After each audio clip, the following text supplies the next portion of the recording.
Hi, I'm Taylor Betts, and this is my project on My Future Classroom. Early childhood education is development of basic math skills and writing skills. Not only are they learning new things in the classroom, but they also learn how to make new connections with their peers. The main goal of my classroom is to make a safe environment for every child to feel comfortable to share their ideas and provide them with the necessary tools to build their success. The classroom design in early childhood education plays a big role in learning and the amount of attention the students pay to their teachers. The ideal classroom for us would be a bright and colorful room to create an alert and welcoming environment to ease the children's ability to pay attention. To get an idea of the physical classroom look, it would be filled with colorful posters that get the children to think. The children's desks would be set up in a group format to allow for discussion and ideas to be shared. But I will also allow for the child to move around if they struggle with staying in one place for a long period of time. I plan to have toys and crafts available to play with at the right times, and supplies such as writing utensils, scissors, and anything else that may be needed. I would make sure to display the work of the children around the classroom to make them feel appreciated and want to continue striving in the classroom.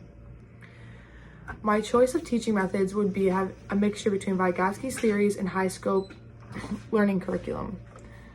This will allow for interaction amongst the children and to share meaningful ideas with one another. This is to guide the children to enjoy their educational journey and help them get excited to learn. Some key points of high-scope curriculum include approaches to learning, social-emotional development, physical development, and language development. These few points are made to guide teachers when creating and identifying what learning activities deem important at that time. Not only will I choose the activities for the children, but I plan to keep it as hands-on as possible for the children, allowing them to play whether it's alone or with their peers. The goal here is to help them develop their own ways of thinking and have the ability to work well with others. The reason I want them to work together is to help build each other up where someone might be struggling.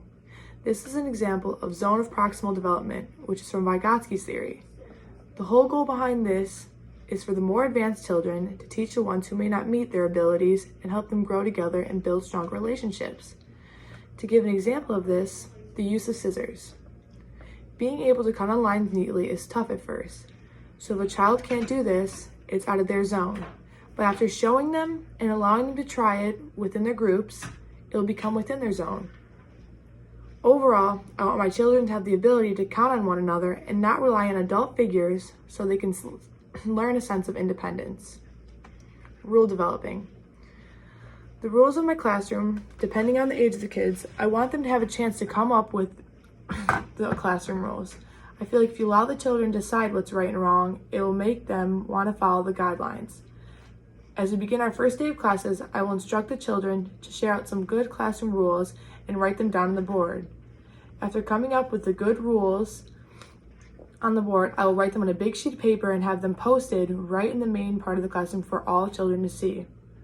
But for the individual rules, such as buy the crayons, I will put a sign saying, make sure to clean up and put back whatever you used in the correct spot. I plan to give them the opportunity to make their own decisions with the rules they created to make them feel more comfortable. In conclusion, my goal is to guide the children to become more independent and not rely on someone for everything when things get hard. I want them to be able to build relationships with one another and feel comfortable at all times. Being able to share in front of the classroom is something that I will strive and practice with my classroom because I feel like it's one of the most important things and difficult things to do. As I use high scope and Vygotsky's teaching strategies, I hope to develop my children's intellectual thinking and can use it when doing hands-on work. In order to track their growth, I plan to do student self-assessment and create my own tests for children because the Common Core strategies don't evaluate the children properly. My biggest goal as a teacher is to make an imprint on these children's lives. I want them to always come back and visit because those teachers were always the ones to remember and made the most impact on my educational journey. Thank you for watching.